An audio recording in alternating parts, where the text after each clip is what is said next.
गृह मंत्री जी का बयान आया था कि अनपढ़ देश पर बोझ हैं। तो अधिकतर जितने किसान हैं सब अनपढ़ हैं। वो देश पर बोझ कैसे हो गए? वो तो देश का पेट भर रहे हैं, अन्नदाता हैं वो तो। दूसरी बात, किसान का बच्चा चौधरी चरण सिंह जी थे, धरती पुत्र चौधरी चरण सिंह कहते हैं उनको।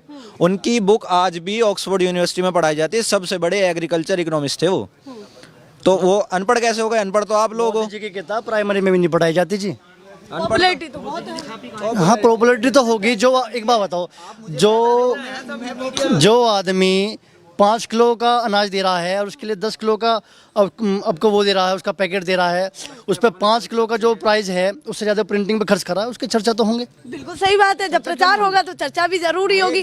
कभी ना कभी तो दिमाग में आएगा कि मोदी जी छपे हुए हैं उसमें। हाँ जी, एक बात बताओ, इन्होंने तो अपना जो स्टेडियम होता है वो अपने नाम कर लिया, अपने नाम से जीता जी। मरने के बाद होते हैं, इनके जिंदे रहते हुए स्टेडियम इनके नाम। भरोसा कैसे आप लोग करवा पाओ या वो लोग करवा पाए ना करवा पाए, अपना काम पक्का भरोसा नहीं है ना उन्हें। बात यह है, कल को कोई उनके नाम पे कुछ करे या ना करे, जीता जी कर दें। भरोसा जी, वही बात है।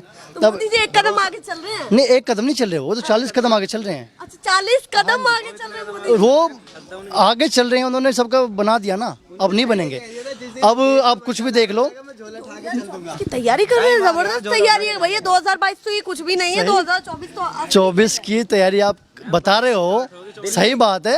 अगर आप किसी जाके पूछोगे ना तो वो 29 की बता देगा कि 29 की तैयारी कर रहे हैं हम लोग। अब बताओ, तैयारी तो तैयारी है, कोई भी कभी भी कर लो, कहीं भी कर लो। भरोसा नहीं है ना उन्हें। बात यह है, कल को कोई उनके नाम पे कुछ करे या ना करे, जीता जी कर दें। भरोसा जी, वही बात है। तो मोदी जी एक कदम आगे चल रहे हैं। नहीं, एक कदम नहीं चल रहे, वो तो 40 कदम आगे चल रहे हैं। अच्छा, 40 कदम। धरती पुत्र चौधरी चरण सिंह कहते हैं उनको।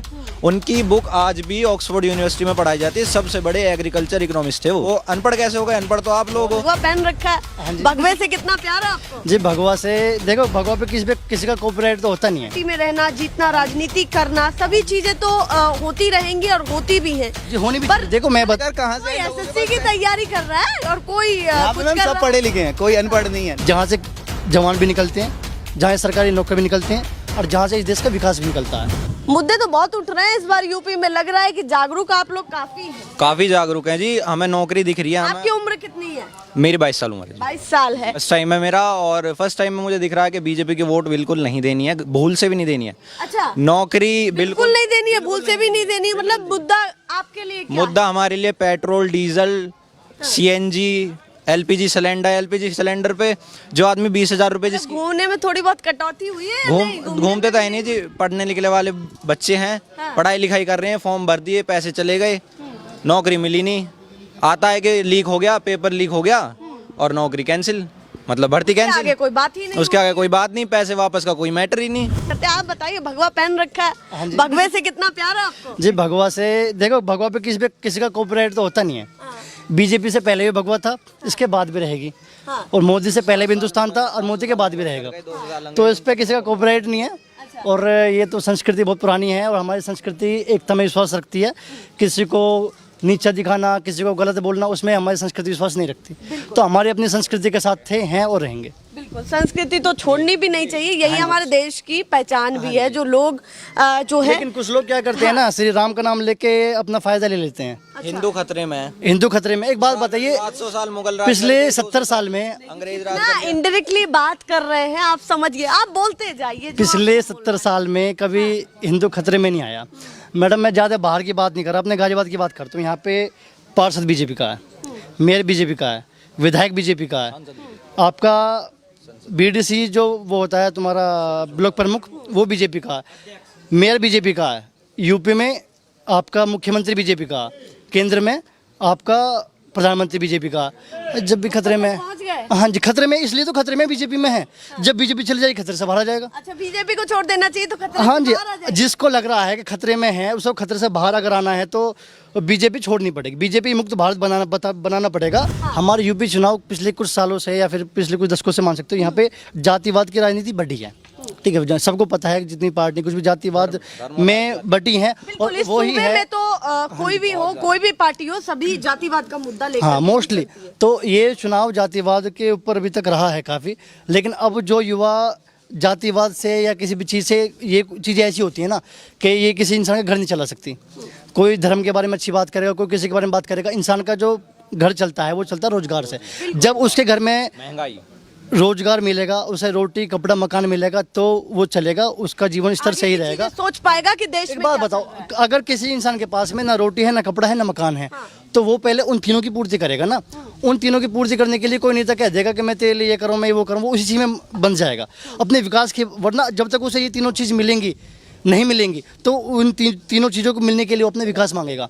अब मैडम मैं आपको बताता हूँ, ये बिजली का आपने सुना होगा कि कोयला नहीं मिल पा रहा। अच्छा, मैं प्रश्न भूल जाऊंगी क्योंकि बातें आगे जैसे जैसे बढ़ती रहती हैं तो हम पिछले प्रश्न भूल जाते हैं। हाँ जी, बताइए। ये मेरा सवाल है, पर्सनली आप व्यक्तिगत क्या सोचते हैं कि कौन भी ऐसी पार्टी है कि जो जातिवाद नहीं करती है? कौन ऐसी पार्टी मैडम, है? एक बात बताऊं। और अगर सभी पार्टियां ये करती हैं तो उन्हें सभी पार्टियों को आप क्या कहना चाहते हैं? मतलब अपना पर्सनली क्या ओपिनियन उनको देना चाहते हैं या सजेशन? बिल्कुल, देखो सजेशन तो मेरा यही रहेगा, जो भी पार्टी अपना जातिवाद से या बिरादरीवाद से अपना फ़ायदा देख रही हैं या फिर सत्ता की जो भोग को देख रही हैं, उनके लिए बस इतना कहेंगे कि वो मुद्दे बनाएं।